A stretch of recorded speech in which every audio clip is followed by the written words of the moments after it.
고대 철학자 아리스토텔레스는 세상의 모든 사물은 존재하는 이유가 있다라고 했습니다. 소위 이제 목적론인데요.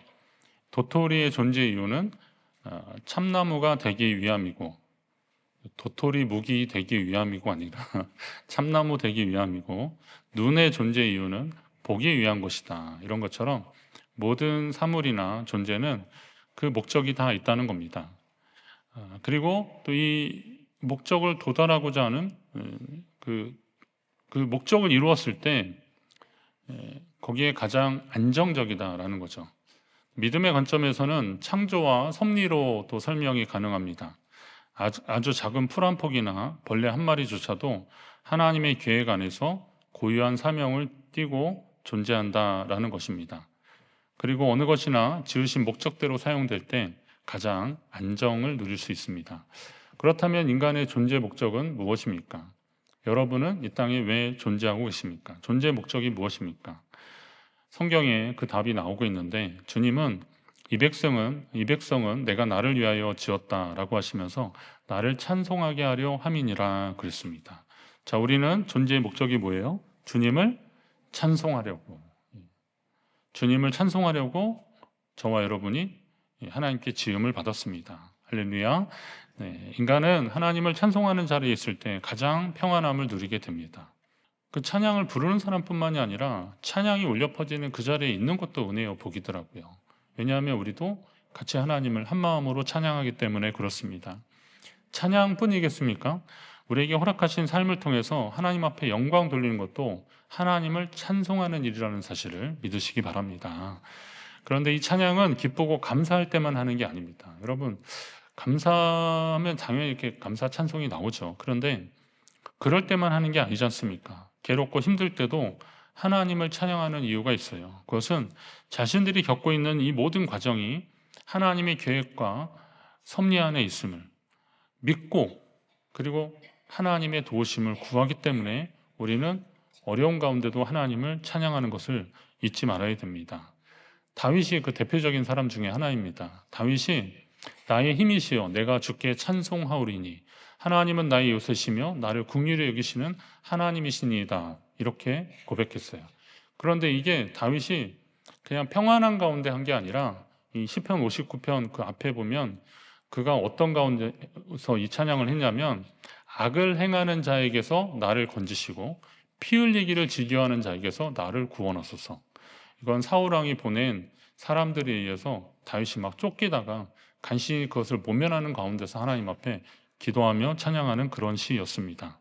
그러니까 그는 즐거울 때만 찬양한 게 아니라 어렵고 힘들 때도 하나님의 계획과 섭리를 믿고 기도하는 마음으로 찬양을 했던 겁니다. 따라서 진정한 찬양은 기쁨과 슬픔도 모두 하나님의 뜻 안에 있음을 믿고 주를 부르는 것이 찬양입니다. 여러분이 어려운 가운데도 주님을 찬양하는 진정한 믿음의 사람들이 되시길 바랍니다. 우리 인생이 주님께 맡겨졌기에 가능한 찬양이 여러분의 마음과 입술에서 울려 퍼지시기를 주님의 이름으로 축원합니다. 하나님이 우리에게 복 주기를 원하고 계시는 거 잘 알고 계시죠? 하나님은 오늘 우리를 부르셔서 그 하나님을 찬송하게 하는데, 이 찬송하는 자들에게 하나님의 은혜와 복을 또 주기를 원하시는 거예요. 그런데 이것도 그냥 복이 아니라 하늘에 속한 신령한 복이다라고 성경에서 말하고 있어요. 그 축복하면서 기도할 때 목사들이 축복할 때 많이 쓰는 표현이 그거 있잖아요. 하늘에 속한 신령한 복, 땅에 기름진 복으로 채워달라고 그렇게 하잖아요. 누르고 흔들어 넘치도록 채워달라. 저는 그렇게까지는 나가진 않는데, 아무튼 하늘에 신령한 것, 땅에 기름진 것으로 채워달라 그러는데, 요게 그 이삭이 아들 야곱을 축복할 때 썼던 그 기도문에서 기인합니다. 그러니까 하나님은 하늘의 이슬과 땅의 기름짐이며 풍성한 곡식과 포도주를 내게 주시기를 원하노라. 비록 야곱이 그 아버지 속이고 형인 척하고 에서인 척하고 가서 변장을 하고 가서 축복을 받았지만, 근데 축복을 해주는 입장에서는 정말 자기 아들에게 하나님께 복을 빌어주는 거잖아요. 그런 마음인데 거기에서 그런 표현을 하는 겁니다. 하늘의 신령한 복, 땅의 기름진 복으로 채워달라라고 기도하는 겁니다. 그럼 어떤 때 이 복이 임하는지를 우리가 볼 필요가 있는데, 오늘 성경에서는 그리스도 안에 거할 때 복을 받는다라고 표현하고 있습니다. 그 창세전에 그리스도 안에서라고 말씀하고 계십니다. 이게 이제 풀어가면 그리스도 안에 있는 자들에게 주시는 복인데, 그리스도 안이라고 하는 것은 당연히 뭐 예수 그리스도를 믿는 믿음 안에서라는 것을 알 수 있고요. 또 성도가 그리스도로 인하여서 연합할 때 하나님이 하늘의 신령한 복과 땅의 기름진 복으로 채워주시겠다 약속하시는 거예요. 그러니까 예수 그리스도의 이름으로 연합할 때, 아니 얼굴도 모르고 이름도 모르고 아무도 모르지만 우리가 그리스도라고 하는 그 이름 안에서 같이 예배하는 게 이게 얼마나 감사하고 복된 일이겠습니까? 그런데 또 그리스도 안에 있다는 것은 이게 우리가 물리적으로 기계적으로 무조건 안에 들어간다고 되는 게 아니잖아요. 오늘 그 성가대 찬양할 때도 그러면 이게 좋은 하모니가 되려면 소리가 잘 맞아야 됩니다. 지방의 목사님들하고 목사 중창단 하나 만들었거든요. 그래서 이게 좀 몇 년째 됐는데, 처음에 한번 멋있게 그 서창범 목사님 그 취임 감사 예배 때 초청을 받아서 갔는데요. 그날 솔직히 망했어요. 예. 어느 목사님 사모님이 그걸 또 동영상을 찍어서 우리한테 뿌려줬는데, 이거 지워라, 어디 SNS에 절대 올리지 말아라 막 그랬어요. 그래서 야 이거 안 되겠다. 그래서 연습을 좀 많이 했는데 범인이 하나 있더만요. 그 목소리 큰 친구가 하나 있었어요. 그래서 야 합창하는데 중창하는데도 목소리 이렇게 크면 어떡해. 저는 멜로디 라인을 해서 제 소리는 오히려 크게 하라는데 그 친구가 너무 크니까 그래서 계속 작게 하랬더니요, 다른 지방으로 가버렸어요.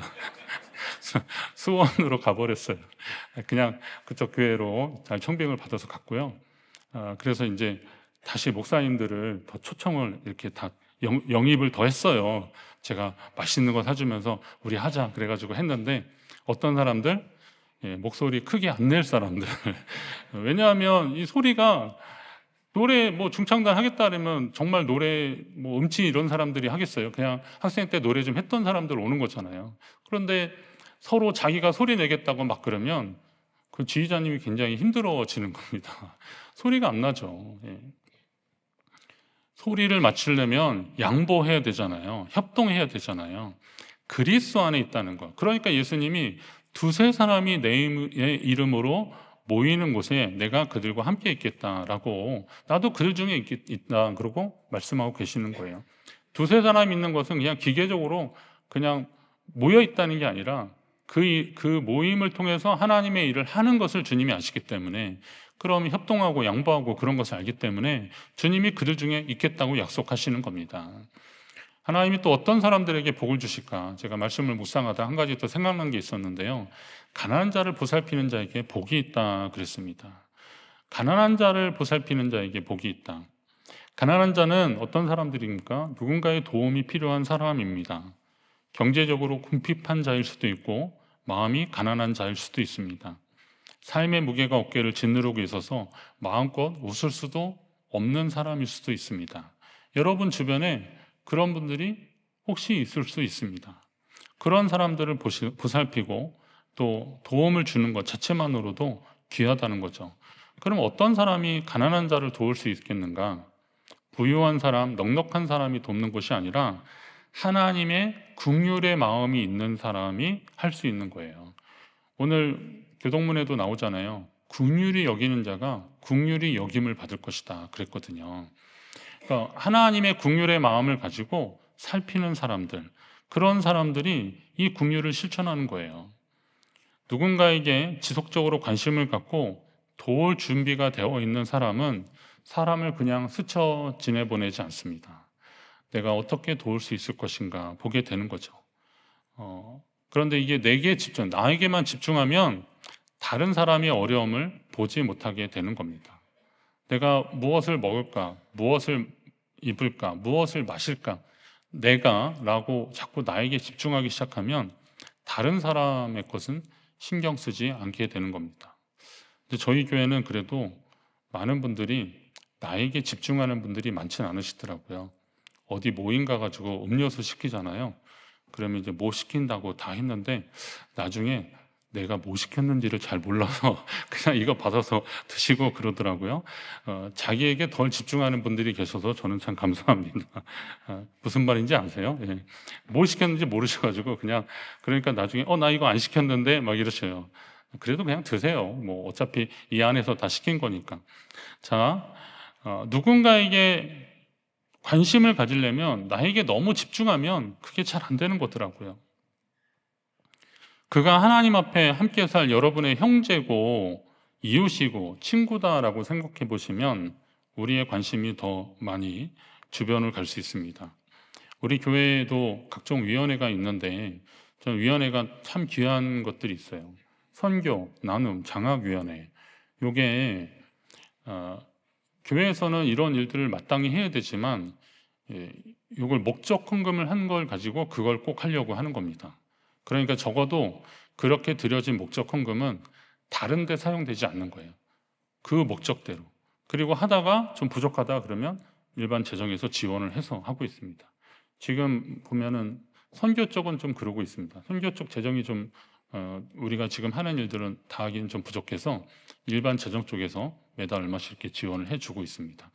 여러분이 이제 구역 헌금을 드린 부분들이 그리로 사용되어진다라고 보시면 대략 맞습니다. 거의 비슷합니다. 그 정도가 지원이 계속되고 있습니다. 구제나 이런 나눔위원회 헌금이나 장학 헌금도 그런 거죠. 나를 위해서 쓰는 게 아니라 그러면 여러분의 소비의 어떤 분량 중에서 일정한 부분을 하나님 앞에 좀 흘려보내려고 그 결심을 하십시오. 예. 11조야 뭐 당연히 드리는 것이라고 한다지만 이런 위원회 헌금은 뭐 그런 의무감이나 이런 걸 좀 덜 할 수도 있잖아요. 근데 오늘 이런 말씀을 듣고 나서는 한번 좀 다짐해 보셔야 됩니다. 나는 좀 흘려보내고 있느냐라는 거죠. 하늘에 속한 신령한 복이라는 표현은 이게 하늘에 속한 신령한 복, 그러면 이 복은 신령한 것인데 말하자면 그건 내 것이 아니다, 우리에게 속한 것이 아니다라는 전제로 이 말씀을 잘 보셔야 돼요. 복은 누가 주시는 거예요? 하나님이 주시는 거예요. 내가 노력해서 얻는 것이 아니에요. 세상에 결과물, 열매들 있어요. 그건 노력의 대가죠. 그건 대가라 그러지 그건 복이라고 그러지 않습니다. 근데 이 복은 하나님이 주시는 거예요. 하늘에서 하나님이 주시는 거예요. 그러면 그 복에 합당한 삶을 살아가야 되는 거예요. 그 복에 어울리는 성도로서의 삶을 살아가야 되는 거예요. 그러면 어떻게 하셔야 돼요? 그리스도 안에 있어야 되고 또 하나님의 마음을 가지고 우리가 살피는 마음으로 살아갈 때 하나님이 그것을 더 잘할 수 있도록 우리를 채워주시고 함께 하실 줄로 믿습니다. 또 하나님은 우리에게 복을 주시려고 이미 예비하신 것들이 있어요. 근데 오늘 본문에서는 선택과 예정이라는 단어로 사용했는데 이 선택과 예정은 적어도 웨슬레안 전통을 가진 성결교회 성도들에게는 좀 약간 낯설은 단어인 것이 분명합니다. 우리의 구원이 하나님의 선택과 예정 안에 있다는 것이냐, 아니면 부르심에 응답한 성도들에게 주시는 하나님의 복이냐, 하나님의 은혜냐라고 하는 것은 오랜 논쟁입니다. 그런데 이 논쟁을 한다고 해서 이게 어느 한쪽이 틀렸거나 어느 한쪽이 맞았다라고 그냥 흑백으로 나눌 일은 아니에요. 거기에는 그만한 이유도 있고 또 이렇게 믿는 이유도 있으니까 예수를 그리스도라고 믿고 그리고 그 그리스도의 은혜를 추구하는 데 있어서는 똑같기 때문에 그렇습니다. 선택과 예정을 많이 강조한 분은 우리가 알다시피 이제 칼빈인데 장로교 창시자라고 할 수 있는 칼빈인데요. 이 선택과 예정을 얘기할 때 그분이 계속 강조했던 건 그거예요. 그 항거할 수 없는, 이 표현이 꽤 중요합니다. 항거할 수 없는, 우리가 어떻게 할 수 없는 하나님의 그 절대 주권, 하나님의 권세, 이것 때문에 우리는 절대 항거할 수 없다. 그러니까 하나님의 구원 계획이나 뜻을 우리는 반론을 제기할 수 없다라고 하는 겁니다. 지난번 제가 종교개혁지 탐방하면서 제네바 지역을 갔다 왔는데 그 제네바가 하나님의 어떤 신정 도시를 만들려고 했던 칼빈과 기욤 파렐이라고 하는 그 분이 있어요. 이분이 이제 칼빈을 삼고초려 해가지고 그 제네바를 그 신정 도시를 만들고 싶은 마음으로 그래서 어떤 제도나 뭐 이런 저런 것들을 많이 세웠던 겁니다. 지금도 그 흔적들이 다 있어요. 교회들이나 이런 것들이 있는데 제네바가 사실은 그런 축복을 받은 도시는 맞더라고요. 근데 거기에서 그런 강력한 이런 것을 진행하려면 아니 다 우리 마음에 저절로 하나님 믿고 저절로 그냥 하나님께 교회 나오고 그럽니까? 근데 이 도시를 그런 국가를 만들려면 절대적인 주권이 필요한 거죠. 그래서 그의 책이나 이런 데는 이게 굉장히 강조되고 있습니다. 이중 예정이란 개념도 있습니다. 이거 참 굉장히 복잡한 말인데요. 그러니까 말은 단순한데 이걸 받아들이긴 쉽지 않습니다. 만약에 하나님의 구원을 하시는데 구원할 사람과 버려질 사람, 유기라고 하는 표현이 되는데요. 유기 될 사람이 이미 예정됐다는 거예요. 자, 그럼 이 중에서 구원받을 사람과 유기 될 사람이 분명히 있습니다 라고 하면 여러분 어떤 생각이 드실 것 같아요? 설마 나는 아니겠지.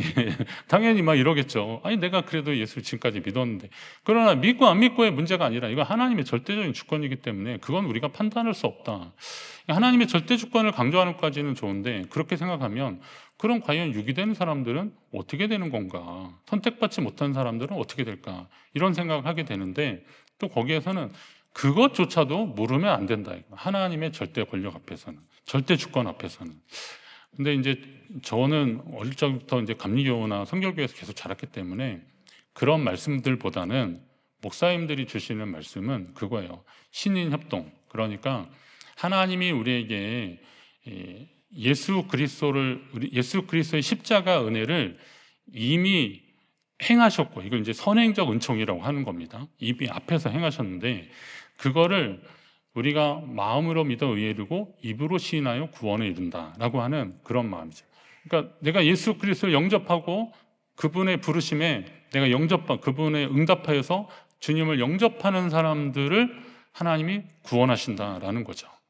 그런데 또 한편으로 보면 아까 말씀드린 대로 성경에 많은 사람들은 하나님의 부르심에 응답한 사람들을 하나님이 사용하신다라고 한다면 하나님의 뜻과 말씀을 따르는 자들을 구원하시는 것은 이미 하나님이 창세 전부터 예정해 놓으신 것이다라는 거죠. 그런 의미에서 우리가 하나님 앞에 감사한 겁니다. 저는 선택을 부르음이라고 하는 단어로 좀 이렇게 치환하고 싶습니다. 그래서 하나님의 선택이보다는 하나님의 부르심. 왜냐하면 예수 그리스도의 보혈은 하나님이 거기 표현대로면 이미 예정된 사람들만을 위해서 보혈이 공로가 있는 게 아니에요. 그거는 모든 지구상에 있는 모든 생명들, 모든 사람들을 위해서 예수님이 십자가에 달려 돌아가신 거예요.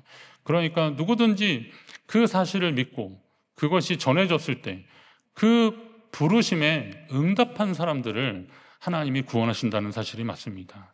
그런 자들에게 하나님의 은혜와 복을 주셨습니다. 저와 여러분이 그 은혜 가운데 여기 있음을 믿으시기 바랍니다. 그러면 이제 누가 선택받았을까 이거를 따질 것이 아니라 지금 나는 그 은혜에 응답하며 거룩한 하나님 백성으로 살고 있는지 이걸 점검하셔야 됩니다. 여러분이 하나님 백성으로 합당한 삶을 사시기를 그 은혜와 복을 누리는데 합당한 삶을 사시기를 간절히 바랍니다. 자, 그럼 그런 은혜와 복을 받은 사람들은 어떻게 해야 되느냐? 이게 오늘 이제 결론이죠. 말씀대로 예수 그리스도 십자가 사건을 통한 하나님의 부르심에 응답한 사람들이 저와 여러분이라면 우리는요 의지와 상관없이 하나님이 정해놓으신 인생의 시간표와 뜻 가운데 어쩌다 그냥 하나님 앞에 던져진 존재로 사는 사람들이 아니라는 거예요. 하나님의 부르심에 응답해서 주의 자녀로 살기로 결단해서 오늘 이 앞에 와서 하나님이 베푸신 은혜와 사랑에 감사하고 감격해하는 사람들이 오늘 저와 여러분이라는 겁니다. 그러면 이것도 뭐 전적으로 하나님의 은혜는 맞죠. 그렇다면 이제 주님 앞에 선 사람들이 감당해야 할 일들은 과연 무엇이냐라는 거죠. 또 오늘 본문에 그것이 정확히 나오고 있어요. 이는 우리를 구원하신 것은 그의 은혜의 영광을 찬송하게 하려는 것이라. 아멘이십니까? 우리를 구원하신 것은 그의 은혜의 영광을 찬송하게 하려는 것이라. 이게 좀 말이 어려서 그냥 그 은혜를 찬송하라 이렇게 제가 제목은 그렇게 잡았는데요. 맞습니다. 하나님은 그 은혜를 찬송하라고 그것을 나누고 전파하라고 우리를 부르신 거예요. 베드로 사도도 비슷한 말을 했어요. 우리를 택하신 족속, 왕같은 제사장, 거룩한 나라, 그의 소유된 백성이라고 했는데 너희가 그런데 이는 너희가 말하자면 택하신 족속, 왕같은 제사장, 거룩한 나라, 그의 소유된 백성인 이유는 뭐예요? 너희를 어두운 데서 불러내어 그의 아름다운 빛에 들어가게 하시니에 그의 기이한 빛에 들어가신 이에 아름다운 덕을 선포하게 하려고. 예수 그리스도, 이게 좀 말이 했지만 이건 결국은 그분이 하신 이가 누구예요? 예수님이니까 예수님, 하나님의 이 아름다운 덕을 선포하려고 우리를 택하신 족속, 왕같은 제사장, 거룩한 나라, 그의 소유된 백성으로 부르셨다라는 거예요. 이게 얼마나 큰 영광입니까? 우리가 예배드릴 때 예수 그리스도의 구속 사건을 말하고 행하고 있는 겁니다. 우리 예배 이 순서에 다 보면 우리가 그거 있어요. 부름, 그리고 드림, 그리고 말씀을 선포하고 나아갈 때 찬송하고 그런 것이 다 그 순서들이 다 있는 거예요. 이걸 이제 뭐 이렇게 다 구분을 하진 않았지만 그 예배의 순서 안에는 이것들이 다 있는 겁니다. 그리고 예배는 여러분이 예배를 준비하는 그 순간부터 예배가 드려지는 거예요. 말하자면 우리가 뭐 삶의 예배다 그러면 이 땅에 살아가는 모든 순간을 예배의 순간으로 삼을 수도 있는데 예배를 드리려고 집에서 나오는 순간부터라고도 한번 생각을 좀 해보십시오. 성경책 들고 가방 들고 어디 가냐 그럴 때 나 교회에 간다고, 예배 드리러 간다, 이렇게 말하는 게 예배입니다. 또 밖에 나가서 이렇게 오늘 어디 갔다 와, 이렇게 오늘 잘 차려입고 어디 갔다 와 그랬을 때 나 오늘 예배 드리고 온다라고 말하는 게 선포입니다. 직장이나 학교나 이런 데서 우리 밥 먹을 때 기도하지 않습니까? 근데 그 기도하는 것도 하나님을 나타내고 드러내는 일들입니다. 뭐 몰라서 묻는 건 아닌데 사람들이 물어보잖아요. 뭐 무슨 기도를 해? 밥 먹을 때는? 그럴 때 이야기를 하십시오. 하나님께 감사하는 마음들을 이야기를 하시는 겁니다. 물론 뭐 식사 기도하는데 같이 밥 먹으려고 그러는데 통성 기도하고 방언 기도하는 사람이 없겠죠. 잠깐이라도 기도하시면서 내가 그리스도인이라는 것을 나타내는 것도 예배라는 거죠. 왜냐하면 그것을 통해서 하나님이 드러나고 복음이 전해줄 수 있는 계기가 된다면 얼마나 좋겠습니까?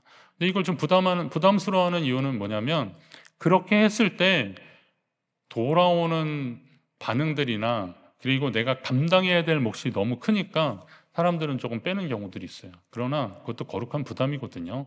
감당하십시오. 감당하고 그리고 나는 그리스도인이라는 것을 선포하십시오. 그것이 우리를 위해서 아낌없이 내어주신 하나님께 대한 우리의 예의죠. 적어도 태도 아니겠습니까? 자, 여러분은 예수님을 믿기 이전과 이후가 분명히 달라졌습니까? 한번 생각해 보십시오. 나는 예수님을 믿기 이전과 이후가 달라졌는가? 우리도 복음 안에서 구원의 주님을 만나고 변화된 삶이 필요합니다. 여러분의 삶의 자리에서 하나님을 나타내고 드러낼 수 있는 그런 일을 하시라는 거예요. 나는 그리스도인입니다. 한번 따라합니다. 나는 그리스도인입니다. 나는 예수 믿는 사람입니다. 선언하십시오. 선포하십시오. 그러고 주님을 위해서 살아가는 여러분의 삶을 다짐하시고 실천하십시오. 누가 여러분의 삶의 이유를 묻거든 당신은 삶의 목적이 뭐냐라고 했을 때 크게 답하는 거 있죠. 그냥 사는 거죠. 왜 사냐고 물을 때. 그리고 죽지 못해 산다 뭐 이렇게 말하는 분들도 있는데 그러지 마시고 나는 주님이 날 구원해 주신 것에 감사해서 나 어떻게 하든 주님을 위해서 살고 싶다고 준비된 대답을 하십시오. 그러면서 주님을 나타내고 드러내는 삶. 그 말하고 나서 그날 꼭 밥값은 여러분이 내십시오. 그렇게 하시고 그러면서 어떻게 하든 내 삶이 뭐 살든지 죽든지 다 하나님의 영광을 위해서 하라 그랬는데 살면서 그런 거 하나 못 하겠습니까? 그렇게 하면서 주님이 나타난다면 오늘 에베소 교인에게 바울이 이야기한 그 신령한 복을 받기에 합당한 그리스도 안에 있는 사람으로 살아가게 될 것입니다. 저 여러분이 여러분의 삶을 통해서 주님이 영광 받으시고 주님이 찬송 받으시는 삶이 계속되기를 주님의 이름으로 축원합니다.